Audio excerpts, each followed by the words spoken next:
Major funding for these programs is provided by HSH Nordbank and First American Title Insurance Company of New York, Perfect Building Maintenance, Allied Partners, Greenberg Traurig LP, the Moynihan Group. Additional funding is provided by Antares Real Estate, Arbor Realty Trust, C.B. Richard Ellis, City Habitats, City Investment Fund, Cushman & Wakefield, Eastern Consolidated, Essex Capital Partners, Fremont Investment and Loan, James D. Kuhn Real Estate Institute at Syracuse University, Massey Knackle Realty Services, Meridian Capital Group, McSam Hotel Group, Must Development LLC, Newmark Knight Frank, Palin Enterprises, Rosenthal and Rosenthal Inc., Swig Equities, the Engel Berman Group, Titan Capital, the Wickoff Group, YL Real Estate Developers, Extreme Contracting and Deconstruction.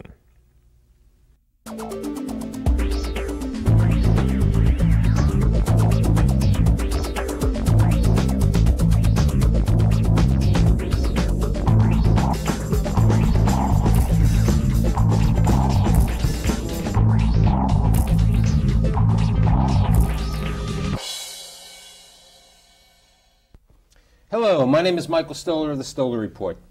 Everybody needs to live somewhere, but certain people are living in luxury residential rentals, luxury residential condominiums, and then certain people are even living in mansions. And today I have three individuals who have that entire spectrum of the market, who really are developing, changing, converting, operating type of buildings like there. I'd like to introduce Richard Kurtz, CEO of the Campson Corporation.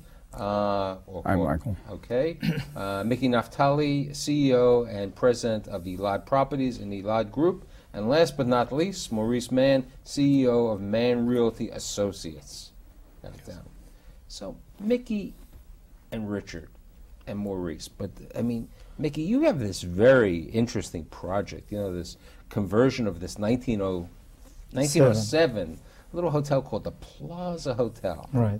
You know, and Richard, you bought about a year and a half ago the Frick Estate in Alpine Demarest. Correct. And Maurice, you bought this building this year called the Apthorpe? Apthorpe, you know, Upper West Side. which is so magnificent. Plus, you own 1200 Fifth Avenue and 36 Gramercy Park. I mean, who's living in this? Who's buying? Who's renting? What's the profile of the type of people? Mickey?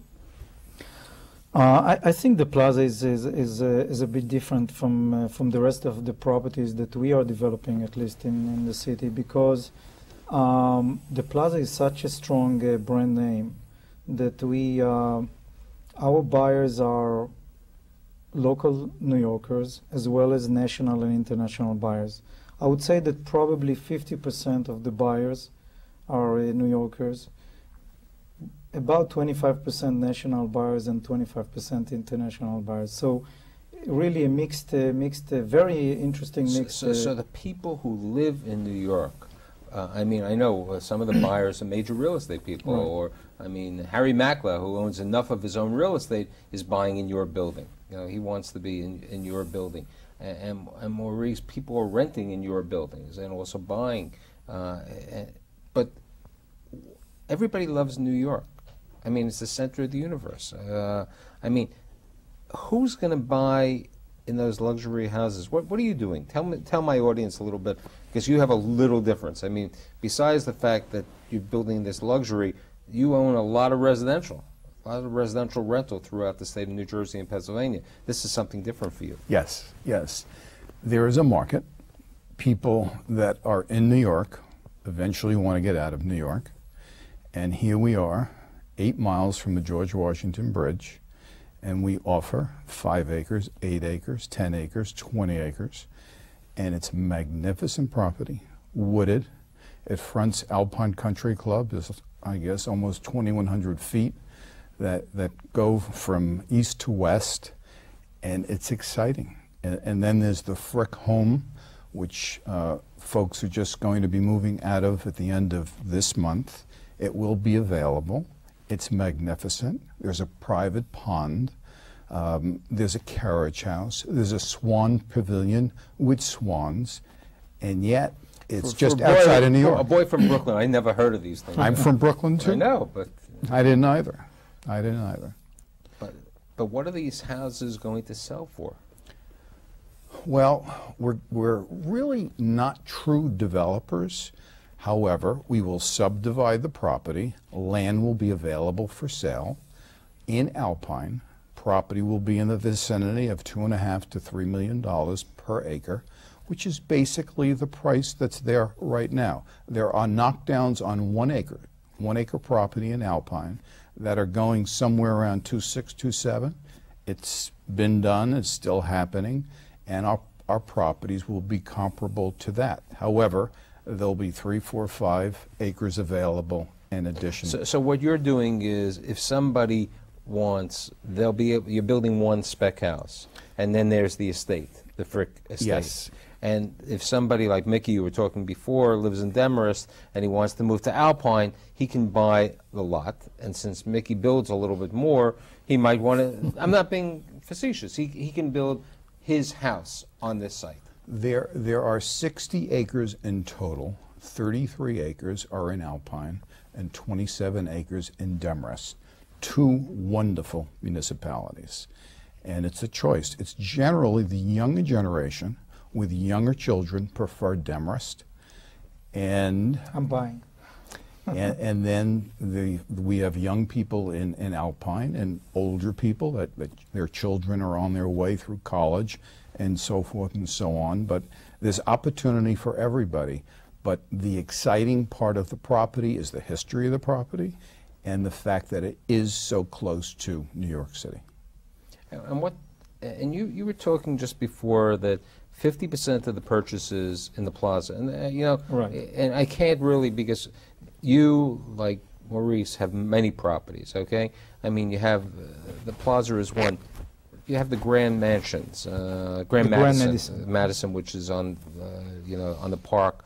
On Madison Park. Madison Park and 26th, 27th Street, and then you built the Link on 52nd Street and 8th Avenue, right. And then you converted 21 Astor Place, and then you built 351 West 58th Street in the Board of Jewish Education, and a number and of 655 6th Avenue, the right, Neal Building, which is a magnificent and 151 West 17th Street. Hey, my research is pretty good, but you did it. But what I'm saying is, so you've always, as opposed to Maurice, you've done most of your buildings as sales, as opposed to rentals. Why? Right. Well, I think that, look, when somebody could rent one of his houses. Okay. No, I think that when we really started to either to buy existing buildings and converting them to high-end condominium or building a new buildings, we were I would say that we are one of only few developers in the market that really prefer to develop a condominium instead of rental buildings. We always believed in this model, and it worked very, very well for us.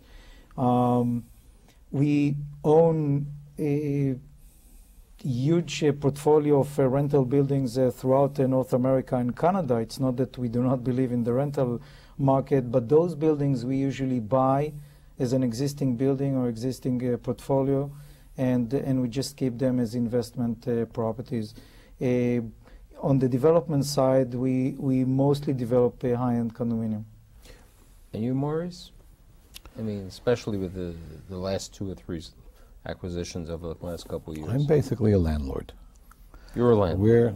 Everything we have is basically rental, high-end rental, and what's been interesting over the number of years is that we have found very middle-class buildings, Class B buildings that we had purchased, with a significant amount of improvement. We've taken them up to a much higher level, and when we renovate them to condo specs, actually. That's what we do. But, you know, and we get a very good rental price as a result of doing that, as opposed to just going in and painting an apartment and changing an appliance. And I've done that for years, and so our rent grid will always show a much higher average than the market is getting, because it's just a matter of feeling like you've got to renovate it with the idea that You know, if you have children, would your daughter live here? Would your son want to live here? Would you want to live here? And just be very meticulous about the renovations. But my question is, and it relates, you know, who's renting these apartments? Okay, what are they the profile that Mickey's talking about? You know, are they? You know, you're talking about apartments. Okay, you 2 years ago you bought from the Rudin family. You bought 30 Park Avenue and 85 East End Avenue. You also have that magnificent building at 36 Gramercy Park.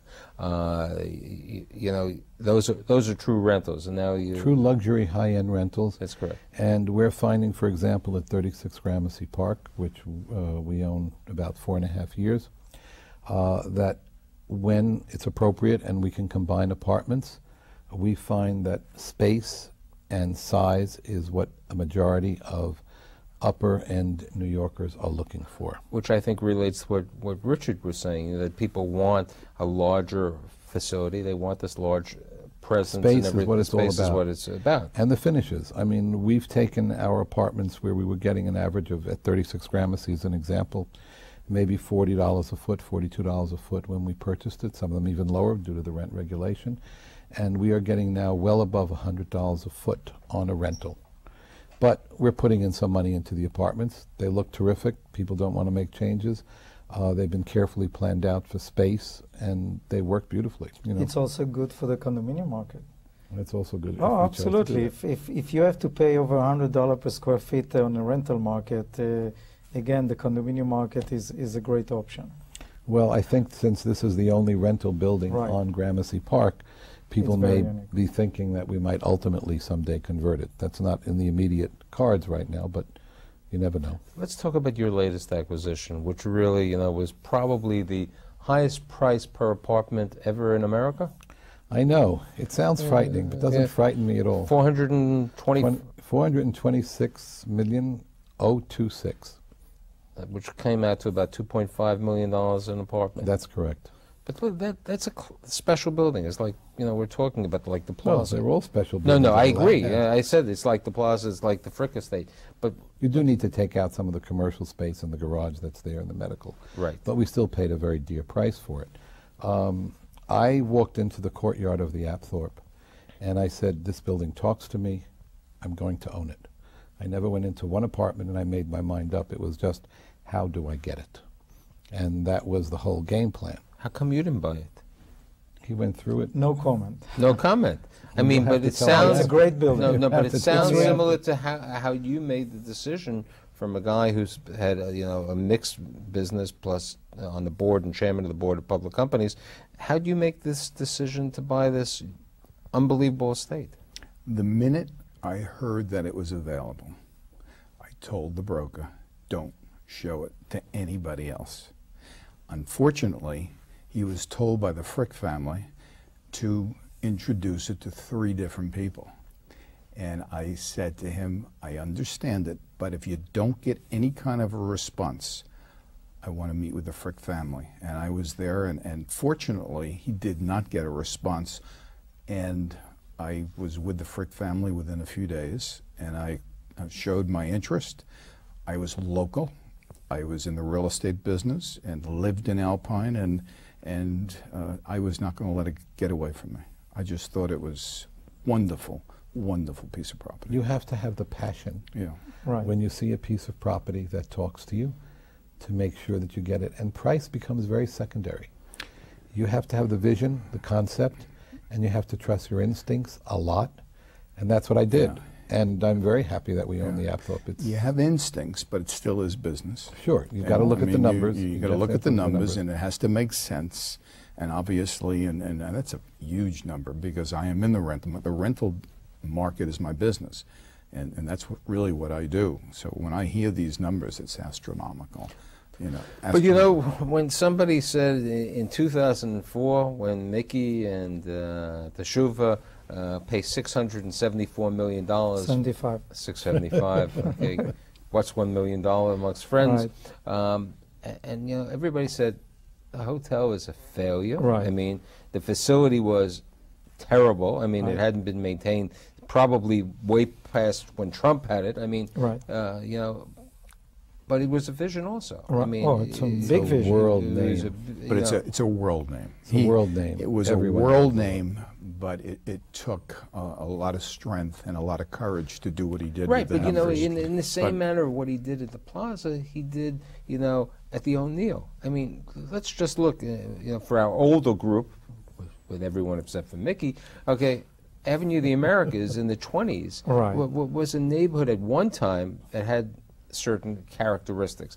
Then it was destitute, okay? Right. And then, you know, then Bed Bath & Beyond went over there and it changed it, but it still didn't have residential. It was more of a commercial, you know, good ground It's floor industrial. retail. It was very industrial, garment right? center. It was an Right, extension. but again, I mean, the O'Neill building is such a unique building. Again, looking at those very pick and choosing those properties. The O'Neill building, for example, used to be the first department store in New York City, and it's the only cast iron building that was built on a block through. Amazing building, 15-foot ceiling. The second floor windows are huge windows because back in the 20s the railroad used to be elevated, so they used to present their merchandise. Unique building. We did a lot of research. We found that the building was first built as a 4-story building with 2 gold domes on the 2 sides of the building, and then they added a 5th floor and they took down the 2 gold domes. What we did as part of the restoration, as part of creating more space and within the project, we proposed to Landmarks to add on our dime, of course, the 2 gold domes, and they obviously were very happy with that. And today it's just amazing to see the building over there. But going back to the Plaza, when we paid $675 million, the next morning I saw the headlines that this was an unbelievable price. We paid $856,000 per key, and I was, frankly, I never did a calculation how much we are paying per key, because I didn't care about the price per key. I didn't buy the hotel. I was buying a one-in-a-lifetime opportunity. I was buying, in my mind, the most important piece of real estate in this area, and I was Similar to what Richard did in Demarest in Alpine, and what Same you've done on the west side, right? You were buying it with a vision, as opposed to people saying, "Oh, I'm buying it as a hotel room Right. for $856,000." right, So similar or to based on a cap rate. Michael, he was buying location, and something that had a pristine name for a zillion years. I mean, the Plaza has been really just such a jewel of New York City. And again, unfortunately, you're absolutely right. The infrastructure was in a really poor condition. And part of taking the vision and reposition the Plaza to the next century took enormous amount of work, more than any other conversion of any other either landmark building that we ever did. Huge amount of effort. But again, it's a one-in-a-lifetime opportunity, and you're willing to do it. What about the 2 buildings that you're working on now? One is the rental building, you know, that you spent a couple of dollars on, and then 1200 Fifth Avenue. Well, 1200 to Fifth Avenue, interestingly, didn't take as much infrastructure. We didn't really have to move walls at all. It is an Emery Roth building, one of the great architects, and the layouts of the apartments were superb. So we didn't really have to go through a lot of that. So that was really just upgrading the kitchens, the bathrooms, and pretty much putting the common areas together. The 36 Gramercy originally was 2 floors per apartment, and of course was broken up over the years. We're recapturing as many apartments as we can and putting them back together, and that seems to be what the magic is. And in that magic is where we are getting people. And our profile is pretty much investment banking and finance, and also a lot of professional people. That the word is out. We had recently one apartment that we were going to be joining, I should say 2 apartments joining, and it was within 48 hours, we still don't know how it happened. Someone came up to the office with a check and said, "I want that apartment, I know what it's going to look like, I have a friend who lives there." I'm willing to pay X. And we said, well, we're putting central air, so it's going to be a little more. Boom. So that's where we got $125 a foot before we even broke a wall down. And I'm finding also, even at the Apthorpe, but that's a very different kind of challenge, because that's a building that was built by the Astor family, designed after the Pitti Palace in Italy. And fortunately, the family that owned it for the last 50 years had tremendous respect for the architectural integrity of the building and did not remove all of the wonderful relief work and moldings and the honey chestnut doors that are there. I have just one little amusing story to tell you. Last week I was in one of the buildings, and I was in there with the architect, with someone who had vacated. It was beautiful, 2.5-inch thick honey chestnut doors. And I said, God, I'm assuming these doors are going to be taken out when we renovate the kitchens and the bathrooms. Oh, absolutely. Be put downstairs in storage. They'll be labeled, no problem. I said, God, these are fabulous. I said, what do these run? I mean, he said, oh, $15,000 or $20,000 for the doors. I said, for all the doors? Seems it's sort of reasonable. He says, no, for one today if you went to buy it. I said, for one. And I counted like 12 doors in the apartment. I said, okay, not bad. But so, you know, that relates to something we just interesting. said It's quality. Before, at the prior to the show, we were saying, when somebody moves into the house that you're building, it's the one spec house, or into the plaza, or into your buildings, do they change the interiors? I mean, you know, it's like, I have to give you an aside. A couple of years ago, I did one of my condo shows, and I had Ken Horn from Alchemy, and I was joking that everything has Viking kitchens. Everybody has Viking stoves. And his joke, he said he went into one of the units a year later, and he went to opened the Viking oven, and what was the warranty inside? No, better. Forget the warranty. The warranty was still inside. But the gentleman who was using it really was using it for storing his laundry. Oh, okay. His shirts were there. I mean, you know, so the idea is, you know, profile, Viking, melee, you know, Sub-Zero, you know. Right. Do people change? You know, that was those are bragging rights. That's all they are. They're nothing more than bragging rights. You must do it first class. It has to be tasteful. That's what it's got to be. And the more old world, and as you spoke about the doors, all these things, coming into New York today, in our spec house, we're planning a certain amount of limestone. You go in, you see limestone in the finest apartment buildings, condo buildings, townhouses, and we're going to basically use a wonderful granite that comes from a local quarry, Tuxedo, New York, but there will be a certain amount of limestone, which is really old world, and that's what we're trying to accomplish. Right, Mickey, you were talking before about passing the 1907. Right. Well, again, the plaza is different than what we are doing on other projects. We wanted we wanted to really respect the original design, because really that's what the plaza is all about. So instead of trying to invent something something new, we looked at what used to be there, the good details and the good materials that used to be there in the 1907. So, for example, the famous lobby, there is a great mosaic floor with very nice, great design that was done in 1907. Obviously, it's overwhelming to bring it up to the residential apartments. So what we took a segment of the design, and we used a handmade mosaic floor that are done now still at the same technique in Italy, and that's what we are doing in the master bathrooms, for example. So there is a very good connection between what was built in 1907 and the major restoration that we are doing, or we are completing in 2007. Right, but you know, as you say, the plaza is the plaza. But what about a place like the Link, or the O'Neill? I mean, and Maurice's. I mean, what do you put in those? High end. High end. Everything is high end.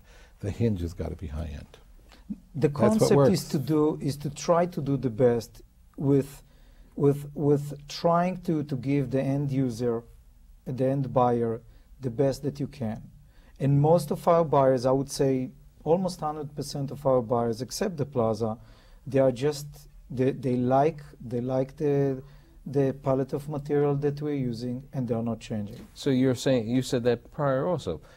I always thought that when people go into some of these very expensive places, you know, very houses, apartments, they really just wanted, you know, give me the four walls and, you know. What has worked for us, we're doing it now in Gramercy, and the Apthorpe had a policy in which we're continuing.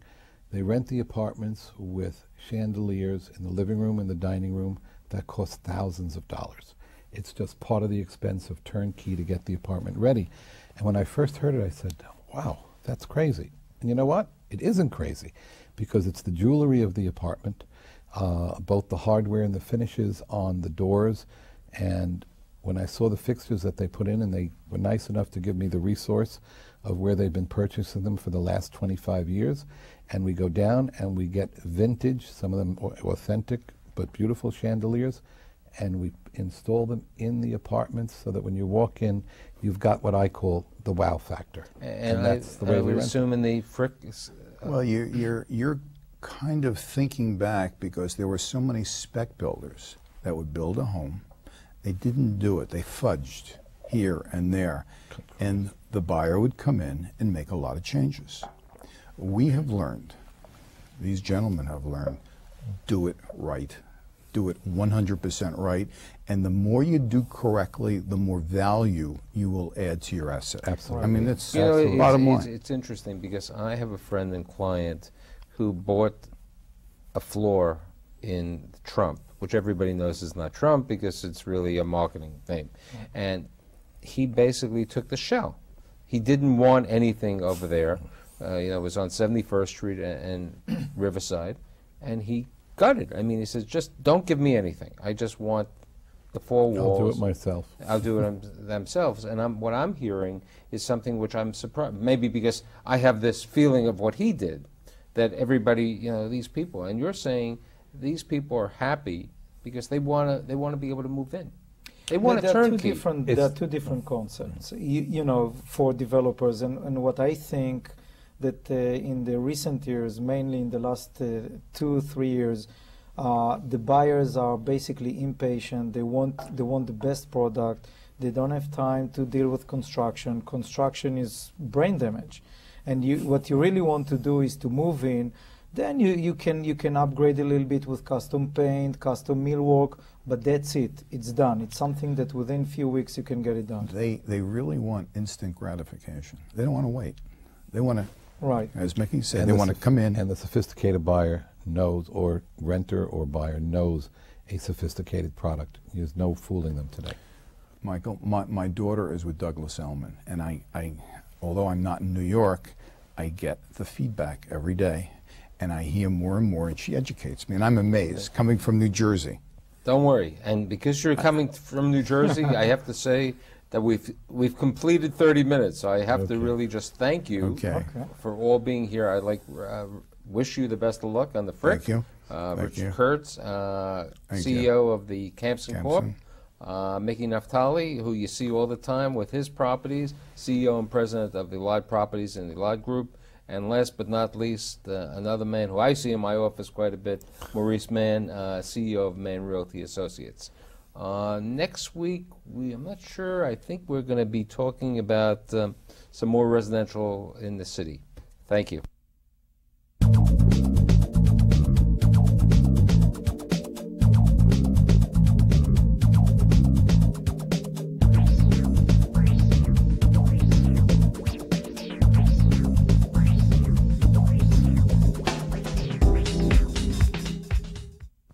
Major funding for these programs is provided by HSH Nordbank and First American Title Insurance Company of New York, Perfect Building Maintenance, Allied Partners, Greenberg Traurig LP, the Moynihan Group. Additional funding is provided by Antares Real Estate, Arbor Realty Trust, CB Richard Ellis, City Habitats, City Investment Fund, Cushman & Wakefield, Eastern Consolidated, Essex Capital Partners, Fremont Investment and Loan, James D. Kuhn Real Estate Institute at Syracuse University, Massey Knackle Realty Services, Meridian Capital Group, McSam Hotel Group, Musk Development, LLC, Newmark Knight Frank, Palin Enterprises, Rosenthal and Rosenthal, Inc., Swig Equities, the Engel Berman Group, Titan Capital, the Wyckoff Group, YL Real Estate Developers, Extreme Contracting and Deconstruction.